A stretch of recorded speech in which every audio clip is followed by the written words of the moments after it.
पूरे इंडिया में अगर किसी का नाम सुनकर दुश्मनों की रगों में खून जम जाता था तो वो एक ही इंसान था, कालू। न कोई गैंग, न कोई आर्मी, फिर भी अकेले पूरे माफिया वर्ल्ड को अपने घुटनों पे झुकाने की ताकत रखता था।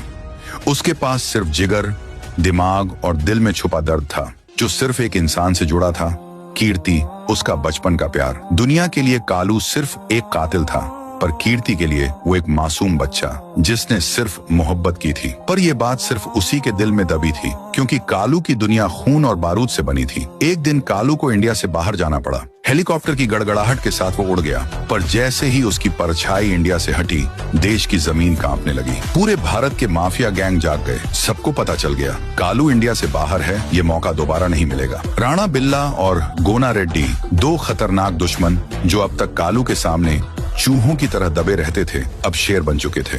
उन दोनों ने इंडिया की सड़कों को लाल करने की ठान ली। कालू की गैरहाजिरी में राणा बिल्ला और गोना रेड्डी ने उसका पूरा राज उजाड़ दिया।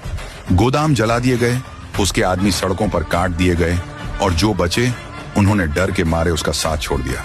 पर उन्होंने सबसे बड़ा वार तब किया जब उन्होंने कालू की जान से प्यारी चीज छीन ली, कीर्ति। उसे उन्होंने अगवा कर लिया, लोहे की मोटी जंजीरों से बांधकर एक सीक्रेट जेल में फेंक दिया। कालू के पुराने दोस्त रॉकी और शमशेर कीर्ति को बचाने के लिए जान पर खेल गए, लेकिन राणा बिल्ला की गोलियों ने उन्हें छेद डाला।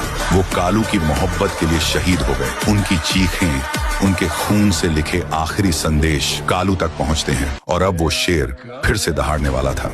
2 दिन बाद पूरे इंडिया के आसमान में 3 हेलीकॉप्टर उड़ते हैं। बीच वाला हेलीकॉप्टर सबसे बड़ा, और उसमें बैठा था कालू। चेहरे पर कोई मुस्कान नहीं, आंखों में लावा, हाथ में एक नया हथियार जो उसने विदेश से लाया था, शैडो ब्लास्टर। एक ऐसा हथियार जो 1 सेकंड में 50 लोगों को मिट्टी में मिला सकता था। आगे क्या होगा? क्या कालू अपने दोस्तों की मौत का बदला ले पाएगा? क्या वो कीर्ति को बचा पाएगा, या इस बार खुद कालू मिट्टी में मिल जाएगा? पार्ट 2 में होगा खून, मोहब्बत और मौत का सबसे बड़ा संग्राम। अगर आप चाहो तो मैं अभी पार्ट 2 भी खतरनाक, दर्दनाक और ट्विस्ट से भरपूर लिख देता हूँ। बोलो पार्ट 2 लिखो।